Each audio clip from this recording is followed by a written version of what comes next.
Social justice and sports have long gone hand in hand. It's helped spark conversation, and at times it's helped lead to change. Jack Doles went one-on-one with former Detroit Lion Don Carey, who was recently elected as a city councilman in Chesapeake, Virginia. It's a conversation that has nothing to do with the game of football. We have seen protests nationwide, and athletes have stepped to the forefront to lend their voices in the fight against social injustice. So this is an important time to have a long overdue conversation, and we start with Don Carey. He grew up in Grand Rapids, played for the Lions, recently elected to the city council in Chesapeake, Virginia. Don, thanks for joining us. And first, your thoughts on the events that have unfolded across this country over the past week?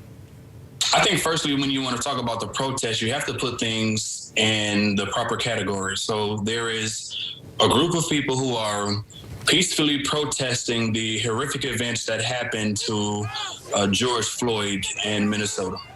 Right? These are people who are hurt, as I am. These are people who have a righteous indignation and want to see justice be brought forth.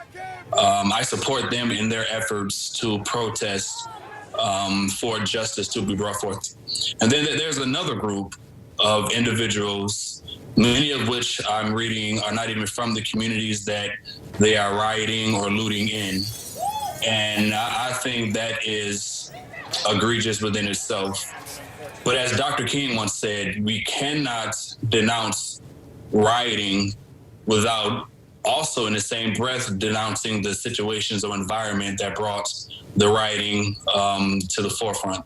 So I support the peaceful protests. I support the individuals wanting justice. I want justice for George. And I hope that the justice system does play out in this way. But I also want to say that the rioting, 7 days, after the death of George is not a way to honor his name. And there is a better way to let off our steam, so to speak, for those who are doing it. What's the most important thing we can learn from Dr. King right now? Number one, the empathy that he felt, right? He had the ability to feel the pain of the people in which he was leading. But number two was the rational way in which he went about, his protest or any movements that they set forth.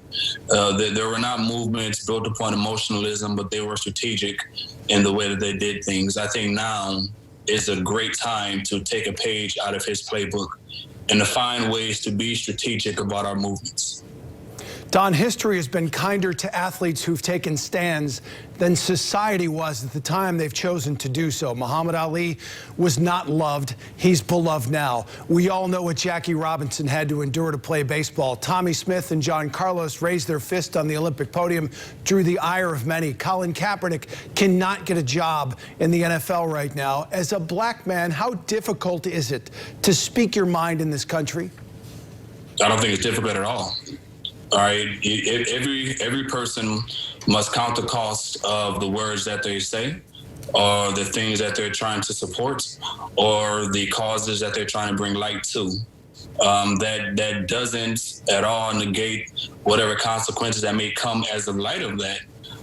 But we're in a society where if you have a phone, you're essentially a newscaster, right? So you can make your voice be heard. The real question is, are you prepared for, any type of blowback, if any, that may come from it?